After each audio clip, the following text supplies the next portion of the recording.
Welcome to Tahreen farm classes. उन बच्चों को बधाई जिन्होंने पेपर को अटेंड किया टैलेंट सर्च एग्जाम के। उम्मीद है कि आपका पेपर बहुत अच्छा गया होगा। बेटा देखो, ये कंपटीशन है, इसमें कोई पास और फेल नहीं होता। जो एग्जाम होते हैं ना, बोर्ड एग्जाम, पास और फेल उसमें होते हैं, इसमें कोई पास और फेल नहीं होता। सबसे बड़ी अचीवमेंट आपकी ये थी कि आप सेंटर तक आए और आपने पेपर को अटेंड किया। अब उसी का सलूशन हम लेकर के आए हैं। एक सीरीज का सलूशन हम बता देंगे और आपका जो सीरीज होगा उस क्वेश्चन सभी सीरीज में सेम है, बस उनका ऑर्डर डिफरेंट है। जैसे मान लो क्वेश्चन नंबर 1 सीरीज ए में हिंदी का है, तो सीरीज बी में वो कहीं 10वां नंबर का क्वेश्चन होगा, 11वें नंबर का क्वेश्चन होगा। तो एक सीरीज के सलूशन को हम बता दे रहे हैं। आज जो सलूशन आपको हम बताएंगे वो आपको इंग्लिश का, मैथ का और साइंस का, और अगर नेटवर्क सही रहा तो फिर आपको हम रीजनिंग का भी बता देंगे। हिंदी के लिए एक स्पेशल लेक्चर आएगा, उसको देखना, फिर उसके सलूशन पे हम बात करेंगे। इस तरह करके आपको मिला होगा बुकलेट। ठीक, देखिए इस पे सीरीज पड़ा हुआ है, कौन सा? ए सीरीज। जब आपने इसको पलटा होगा, इसको ओपन किया होगा, तो आपको इस तरह करके क्वेश्चन पेपर मिले होंगे। उसी क्वेश्चन पेपर को हम इस बोर्ड पे डिस्प्ले करके दिखा रहे हैं आपको। इस तरह से आपको आंसर शीट जारी हुई होगी, जो आपके व्हाट्सएप ग्रुप पे पहुंच गई होगी, आपने उसको मिला लिया होगा। अब आते हैं इसके थोड़ा से हम एक्सप्लेनेशन पे। देखो, इंग्लिश का है ये, पहला क्या है? इंग्लिश का है। इंग्लिश में पहला क्वेश्चन हम देखते हैं। कह रहा है I dash dash hot milk. मतलब क्या हुआ? इसमें आपको ये जो चारों ऑप्शन दिए हैं उनमें से किसी एक को आपको फिल करना है। कौन सा फिल करेंगे? Option number 1 unable, untidy, dislike और इम्पॉसिबल। कौन सा इसमें सही होगा? डिसलाइक।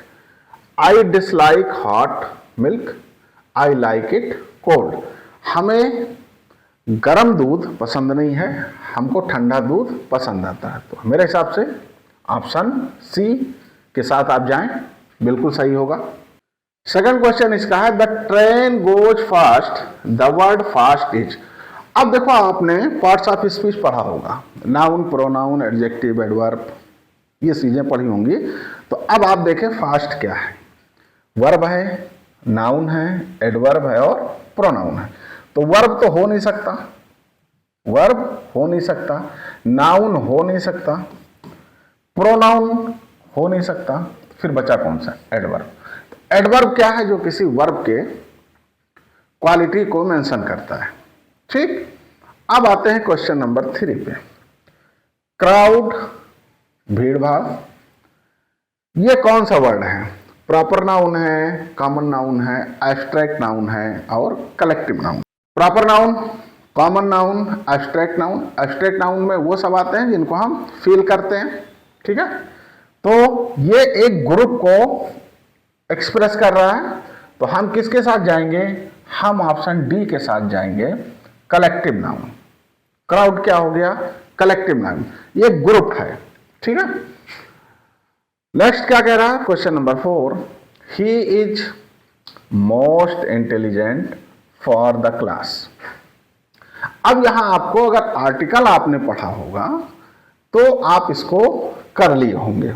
ठीक है, मोस्ट क्या है? ये सुपरलेटिव डिग्री है। किसकी? एडजेक्टिव की। तो सुपरलेटिव डिग्री से पहले क्या आता है? The, article the. ठीक, fifth number, choose the correct synonyms for the word ruined. Ruined के लिए हमको करेक्ट सिनोनिम्स बताना। सिनोनिम्स का मतलब पर्यायवाची, हिंदी में उसको क्या बोलते हैं? पर्यायवाची बोलते हैं। तो पर्यायवाची किसका? रूइंड का। तो हमको पहले रूइंड की मीनिंग पता होनी चाहिए। किसी चीज को बर्बाद करना, खराब करना क्या कहलाता है? रूइन। रूइन का थर्ड फॉर्म रूइंड। इसका सिनोनिम्स देखो, बैड, बुरा हो नहीं सकता, इल लिखा है, बीमार हो नहीं सकता, नन ऑफ दिस, इसको अभी नहीं देखेंगे। अब पहला ऑप्शन हम देख लेते हैं, डिस्ट्रॉयड। तो डिस्ट्रॉयड का मतलब भी होता है खराब करना।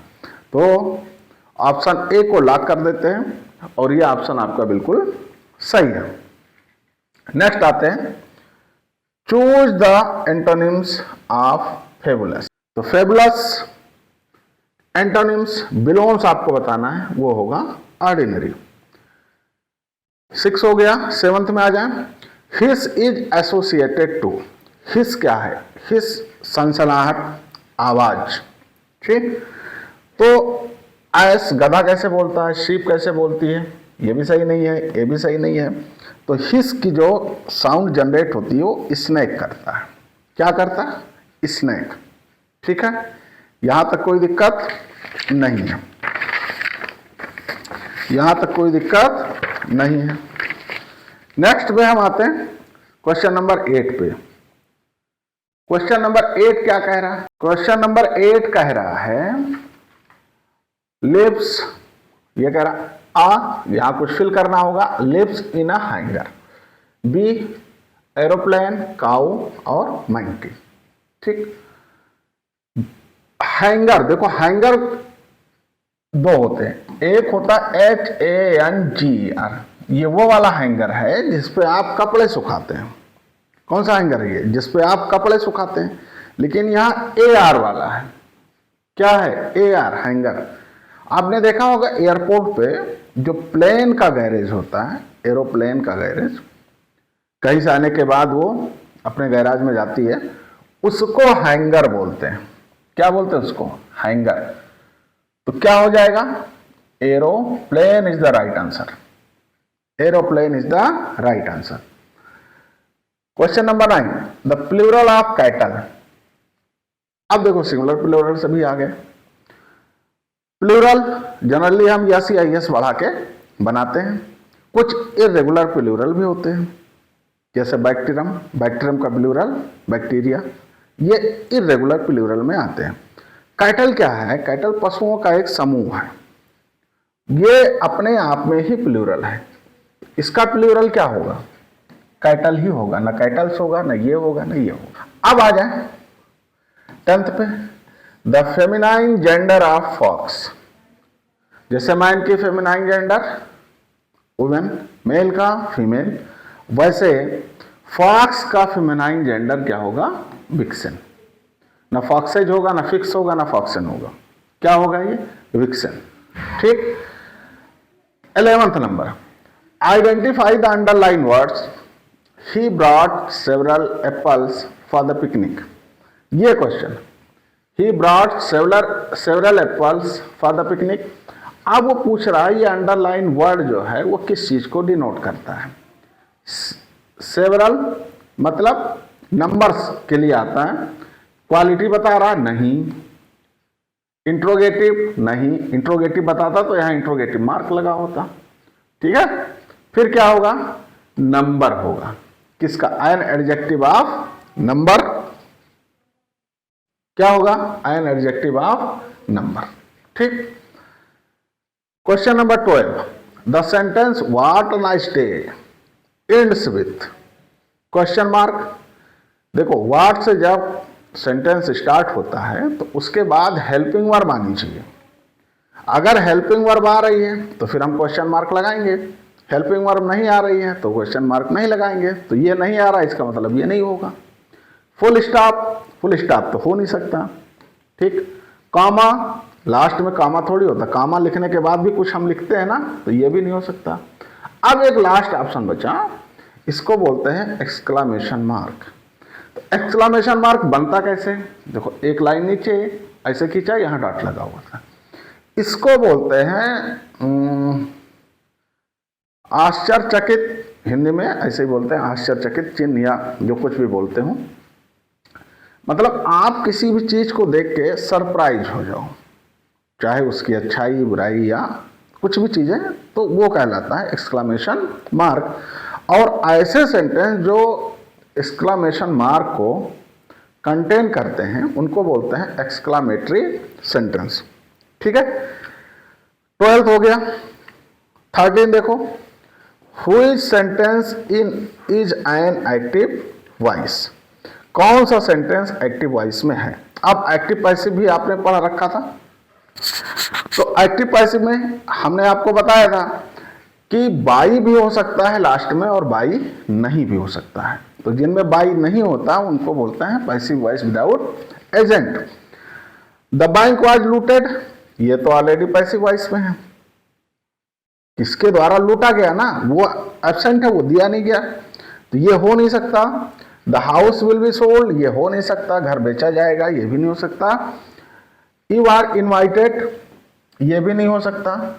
इज एम आर के बाद अगर वर्ब की थर्ड फॉर्म आती है तो वो पैसिव वॉइस ही होगी। ठीक है, तो ये भी पैसिव है, ये भी पैसिव है, ये भी पैसिव है। पूछ क्या रहा है, एक्टिव वॉइस पूछ रहा है। ठीक है, क्या पूछ रहा है, एक्टिव वॉइस। तो अब देखो, इकबाल रोट दिस पोएम। अब यहां सब्जेक्ट हमको मिल गया, सब्जेक्ट मिल गया और ऑब्जेक्ट भी मिल गया। वर्ब की सेकंड फॉर्म लगी है, अफर्मेटिव सेंटेंस है, पास्ट इंडेफिनिट है, इसका मतलब यही क्या है, एक्टिव वॉइस। तो 13 का option number B is the right answer. आप अपने उससे मिलाते चलें जो आपने पेपर किया है। अब आ जाएंगे हम क्वेश्चन नंबर 14 पे। क्वेश्चन नंबर 14 क्या रहा है, the correct prefix for the word conception. Prefix हमने आपको बता दिया, प्रीफिक्स का मतलब क्या होता है। अनकॉन्सेप्शन कभी सुना नहीं, मिसकॉन्सेप्शन सुना, डिसकॉन्सेप्शन नहीं सुना, इनकॉन्सेप्शन नहीं सुना। इसका जो करेक्ट ऑप्शन है वो मिस, MIS, मिसकॉन्सेप्शन, गलत समझ। कॉन्सेप्शन का मतलब समझना होता है, मिसकॉन्सेप्शन गलत समझ, मतलब आपने गलत समझा उसको। 15 क्या कह रहा है, select the correct punctuated sentence. अब हमको करना क्या है इसमें कि 4 सेंटेंस दिए हैं। पंक्चुएशन का मतलब होता है कि दिए गए सेंटेंस को आपको करेक्ट करना है। ठीक है, इनमें से कौन सा करेक्ट है। द गर्ल, पहला देखा, girls father sat in a corner, ये सही नहीं है, प्लूरल थोड़ा है। ठीक है, तो यहां आना क्या चाहिए, एपॉस्ट्रॉफी आना चाहिए। तो ये रंग है, देखो एपॉस्ट्रॉफी में सिंगल कॉमा होता है, ऊपर नहीं, ऊपर होता है, नीचे नहीं होता। ठीक है, इसका मतलब कौन सा ऑप्शन सही है, the girls father sat in a corner, ये सही है। इन दोनों में क्या देखे, इसमें हाँ, इसमें 2 जगह कॉमा लगा है, एक यहां लगा है, एक यहां लगा है, इसलिए ये रंग हो गया। इसमें क्या है, सिंगल कॉमा लगा है। ठीक है, तो 15 का C is the right answer. 16 में देखें, choose the right translation for the Hindi sentence सूरज निकल आया। क्या ट्रांसलेशन होगा, क्या आपने किया, इसका राइट आंसर ये भी नहीं है। ठीक है, बस इसमें क्या है, प्रिंटिंग मिस्टेक्स है, उसको हम आपको बता दें। राइज्ड नहीं होगा, ये होगा राइजन। राइज नहीं होगा, ये होगा राइजन। सन राइजेज नहीं हो सकता, द सन राइज नहीं हो सकता, द सन हैड राइज नहीं हो सकता, द सन हैज राइजन। ये प्रिंटिंग मिस्टेक्स है। तो ऐसे बच्चे जिन्होंने इसको अटेम्प्ट किया है, इस क्वेश्चन को जिन्होंने अटेम्प्ट किया है, उनको फुल मार्क्स दिए जाएंगे, कोई सा भी ऑप्शन उन्होंने लगाया हो। जिन बच्चों ने इसको छोड़ दिया होगा, अटेम्प्ट नहीं किया होगा, उनको कोई मार्क्स नहीं दिया जाएगा। एक बार इसको फिर से समझ लीजिए, जिसने इसको लगाया होगा, जिसने इसको लगाया होगा, इसको लगाया होगा, इसको लगाया होगा, किसी एक को भी उसने टिक किया होगा, तो उसको पूरे मार्क्स मिलेंगे, क्योंकि ये क्या है, ये प्रिंटिंग मिस्टेक है। ठीक है, क्वेश्चन सही डिजाइन हुआ है, वो प्रिंट करने में या टाइप करने में कह लो थोड़ी सी प्रॉब्लम हो गई, डी की जगह पे एन होना चाहिए।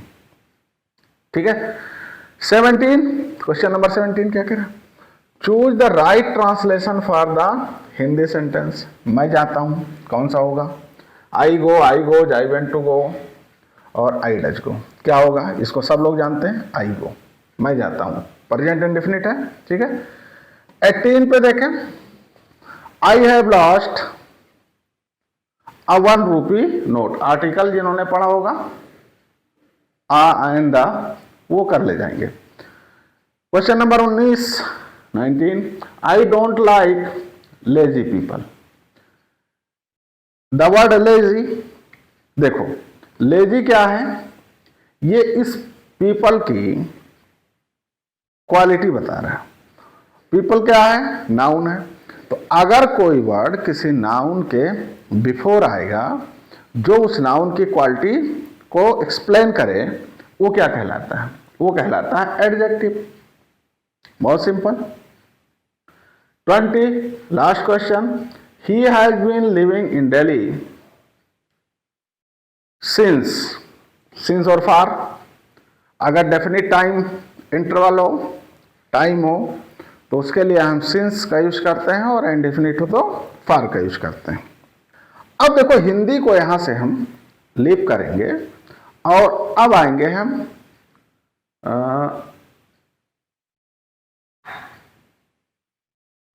साइंस पे।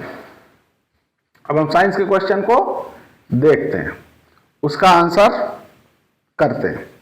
ठीक, पहला क्वेश्चन क्या है साइंस का, ये सारे सीरीज 1 सीरीज ए के क्वेश्चंस हैं। बुकलेट सीरीज कौन सा है, ए है। आप बी वाले में ना मिलाइएगा, ए वाले से आप देख लीजिए और फिर अपने में क्वेश्चन आप मिलाते रहिएगा कि कौन सा है। वीडियो को पॉज करें और उसके बाद अपने सीरीज के क्वेश्चन को देखें। ठीक, आ जाओ। साइंस का पहला क्वेश्चन क्या, in which case will lemon float on water. कोई चीज दो कंडीशन में किसी भी लिक्विड पे फ्लोट करती है। पहला ये, या तो जो वो लिक्विड डिस्प्लेस कर रही है उस डिस्प्लेस्ड लिक्विड का मास उस बॉडी के मास से मोर हो या इक्वल हो, तब फ्लोट करेगी। तो वहां ये चीज हमको देखना नहीं है, हमको डेंसिटी का कॉन्सेप्ट देखना है। ये डेंसिटी का कॉन्सेप्ट है। मान लो ये वाटर है तो ये लाइट होगा, मतलब हल्का होगा। अगर इसमें हम कोई सॉल्युबल चीज, मतलब जो घुलने वाली चीज है, जैसे साल्ट है, शुगर है, उसको अगर हम मिला देंगे इसमें, तो इसकी डेंसिटी क्या हो जाएगी, इसकी डेंसिटी बढ़ जाएगी। तो जब डेंसिटी बढ़ जाती है तो उसमें फ्लोट करना आसान होता है। तो लेमन, नींबू कब फ्लोट करेगी, कब देखें, after adding milk. Milk add करने से डेंसिटी बढ़ती नहीं है, बढ़ेगी लेकिन बहुत ज्यादा बढ़ेगी नहीं। आफ्टर एडिंग मड, कचड़ा डाल दें, फायदा नहीं होगा इससे। आफ्टर एडिंग साल्ट, हाँ आप नमक को डाल देंगे तो डेंसिटी बढ़ जाएगी। ठीक है, तो लेमन क्या करेगा, नींबू क्या करने लगेगा, फ्लोट करने लगेगा। आपने नाम सुना होगा डेड सी का, वो उसमें साल्ट बहुत ज्यादा है। तो साल्ट ज्यादा है, इसका मतलब उसकी डेंसिटी ज्यादा है। तो वहां पे कोई बंदा कभी भी डूबता नहीं है। अब यहीं पे एक क्वेश्चन और होता है, आपसे कभी कभी दूसरे एग्जाम में पूछा जाता है कि क्या रिवर में फ्लोट करना, तैरना आसान है या ओशन में, समुद्र में। तो आप बोलेंगे समुद्र में। क्यों, क्योंकि समुद्र का वाटर वो ज्यादा साल्टी होता है, या यूं कह लो वो साल्टी ही होता है। तो साल्टी हो रहा है, इसका मतलब उसकी डेंसिटी मोर है, तो वहां डूबने के चांसेस कम है देन रिवर के। ये समझ आ गया। अच्छा, नेक्स्ट बढ़ते हैं। तो इसका कौन सा ऑप्शन सही हो गया, नमक मिलाने के बाद या आफ्टर एडिंग साल्ट। 42 कह रहा motion of wheel of A bicycle is, क्या होगा। देखो बाइसिकल का पहिया अपनी जगह पे घूमता रहता है, अपनी जगह पे घूमता रहता है। कैसे, सर्कल में। कैसे घूमता, सर्कल में। ठीक है, तो अगर सर्कल में घूम रहा है वो, तो फिर कौन सा मोशन होगा, सर्कुलर मोशन। क्वेश्चन नंबर 43 क्या कह रहा material which allows electric current to pass through them. एक वो मटेरियल का नाम बताओ जिससे इलेक्ट्रिक करंट पास हो जाती है। मतलब जो हमको अपने घरों में वायरिंग के लिए यूज होता है, हमको उस मटेरियल का नाम बताना है। कौन सा है, देखो आयरन पीस, आयरन, ग्लास, कांच, wooden stick, plastic rod. Plastic में नहीं होता, करंट नहीं फ्लो होगी, वुड में नहीं होगा, ग्लास पीस में नहीं होगा, तो एक ही बचा आयरन पीस। तो iron piece is the right answer, मतलब 43 का option A is correct. How many poles are present in a magnet? 44 देखें, एक मैग्नेट में कितने पोल होते हैं? देखो मैग्नेट आपने देखा होगा तो इसके दो पोल होते हैं, नॉर्थ एंड साउथ। कितने पोल हो गए? 1 2। ये पोल है, एक पोल ये, एक पोल ये, तो मैग्नेट में कितने पोल? 2 पोल, ठीक। मॉस्किटो फाइंड अस, मच्छर जो आपको खोज लेते हैं आपका ब्लड सक करने के लिए, वो किसके द्वारा खोजते हैं? क्या देख के? देखो, स्मेल ऑफ बॉडी, हाँ बिल्कुल सही है। Smell of the sole of our feet, ये भी सही है। हीट ऑफ आवर बॉडी, ये भी सही है। इसका मतलब क्या है? All of the above. तो D is the correct answer for question number 45। अब आ जाओ क्वेश्चन नंबर 6 पे। 46, name the process by which plants lose water to the atmosphere. देखो प्लांट्स क्या करते हैं, प्लांट्स अपनी पत्तियों से और अपने स्टेम से पानी को वातावरण में भेजते हैं। तो ये प्रोसेस क्या कहलाती है? ये प्रोसेस कहलाती है ट्रांसपीरेशन। क्या कहलाती है? ट्रांसपीरेशन। तो ये सबको पता, यहां तक हम आ गए। अब देखो यहां से बायो स्टार्ट हो गया, इससे पहले वाले क्वेश्चन से ही बायो स्टार्ट था। अब आ जाओ इस पे, क्या कह रहा है? Which part of seed develops into root. Seed का, बीज का कौन सा पार्ट रूट में बनता है? वो है radical. Malaria spread the female of. देखो मलेरिया किस मच्छर से फैलता है? मेल से या फीमेल से? अगर फीमेल है तो फिर वो कौन सा है, ये आपको पता करना है। मादा एनाफिलीज, कौन सा सही है? सी, ठीक। Anemic patient are advise to eat jaggery amla. 49 देखें, anemic patient are advise to eat jaggery amla and more green leafy vegetables these contents. तो पहले हम ये सोचेंगे कि एनीमिया होता क्या? एनीमिया जब हमारे बॉडी के अंदर ब्लड की डिफिशियंसी हो जाती है तो उस तरह के पेशेंट को बोलते हैं एनीमिक पेशेंट, और ये बीमारी कहलाती है एनीमिया। तो इसका मतलब कि हमको ब्लड चाहिए।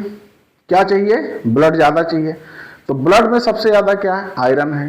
तो ऐसी चीज़ें हमको खोजनी है कि जिसमें आयरन ज़्यादा हो। क्या ज़्यादा हो? आयरन। जरूरी तो सभी है, कैल्शियम, सोडियम, पोटेशियम सब जरूरी है, लेकिन चूंकि ये एनीमिक है इसलिए ये किसके साथ हम जाएंगे? आयरन के साथ जाएंगे। Question number 50, how can you dissolve sugar quickly in water. Water में हम शुगर को इजिली कैसे डिजॉल्व कर सकते हैं? तो आपने पढ़ा होगा solubility of solid in liquid. उसमें क्या है, अगर किसी भी लिक्विड में कोई सॉलिड हमको डिजॉल्व करना है तो हम क्या करते हैं? हम उसको या तो रोटेट करें, चम्मच लेके ऐसे चलाएं, ठीक है? क्या करेंगे? चम्मच लेके चलाएंगे। तो एक तो आ गया बाई मिक्सिंग लार्जर पीस। नहीं, बड़ा पीस होगा तो जल्दी नहीं खुलेगा, छोटा पीस हो तो जल्दी खुल जाएगा, ठीक है? या अगला क्या है इसमें? By heating. अगर हम हीट कर देंगे तब भी वो इजिली घुल जाएगा। इसका मतलब क्या हुआ? Question number 50 option B is the right answer, ठीक। अब आते हैं 51 पे।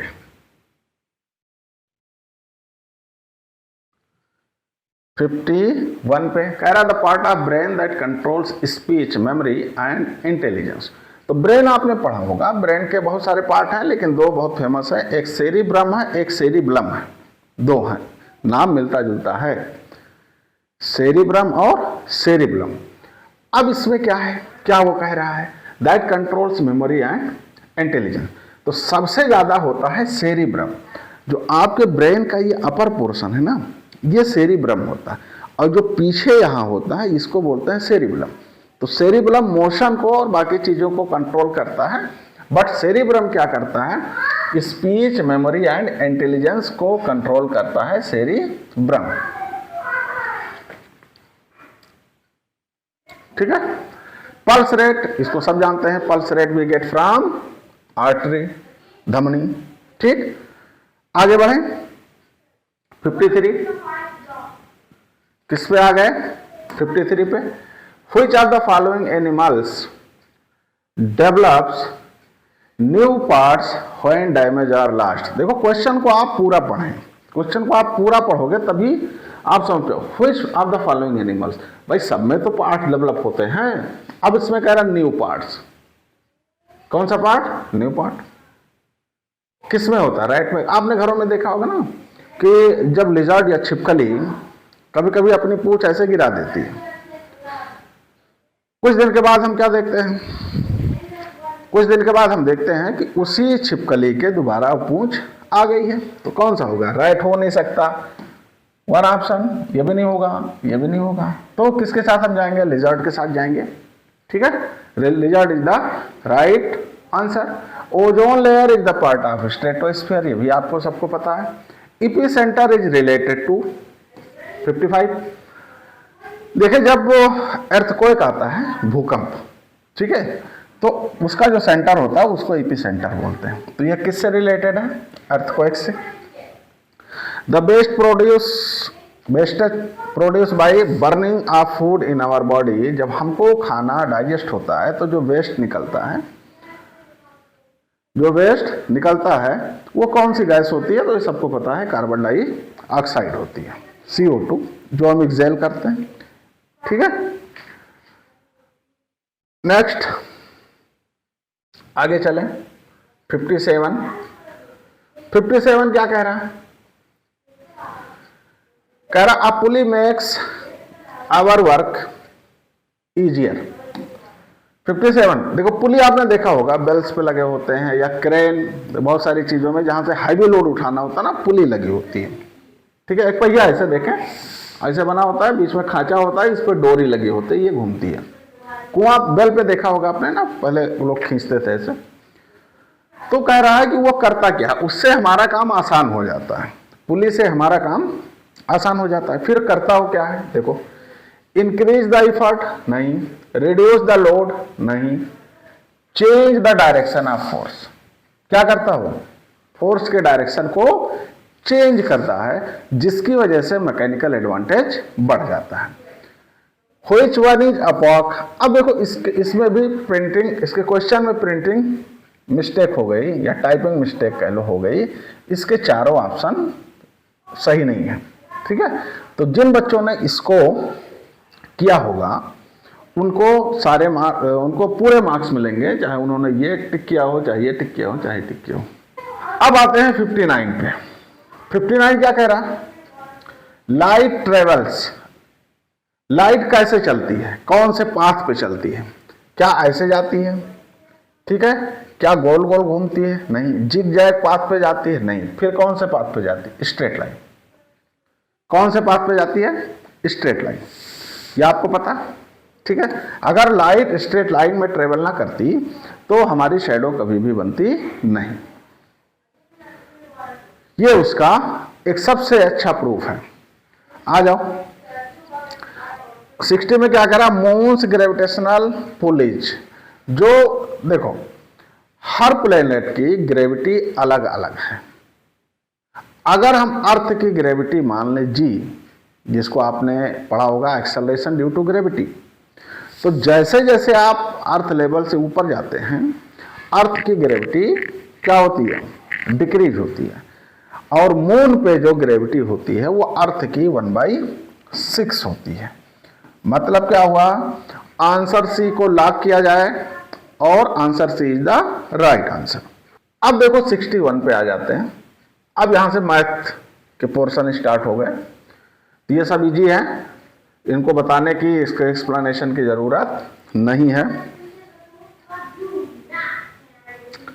तो 16 का कौन सा, ए इज द राइट आंसर। और ये होगा राइट आंसर। और इसका, हाँ ये आ जाओ 63 कह रहा how many prime numbers lies between 1 to 100। Prime number वो नंबर हैं जिनके ओनली 2 फैक्टर्स हो, जिसको हम अभाज्य संख्या कहते हैं हिंदी में। तो आप इतना ध्यान रखें, 1 to 50 होता है 15 और 51 to 100 होता है 10। तो टोटल कितने हो गए? 1 to 100 पूछ रहा है तो 25 इज द राइट आंसर। चलो क्वेश्चन नंबर 64 क्या कह रहा है? Which of the following alphabets has no line of symmetry. Symmetry आपको बता चुके हैं कि एक ऐसी लाइन ड्रा करो जो किसी भी चीज को 2 इक्वल पार्ट्स में डिवाइड करे, ऐसे कह लो, या एक पार्ट दूसरे का मिरर इमेज हो, तो वो क्या कहलाती है? Line of symmetry. तो देखो H को आप ऐसे भी कट करोगे तो 2 पार्ट, A को कट करोगे ऐसे, T को कट करोगे ऐसे, सिर्फ एक ऐसा लेटर है ऐसे कट करोगे, कहाँ 2 इक्वल पार्ट्स में है, तो इसका मतलब D is the right answer. तो G क्या है? G में कोई लाइन ऑफ सिमेट्री नहीं है।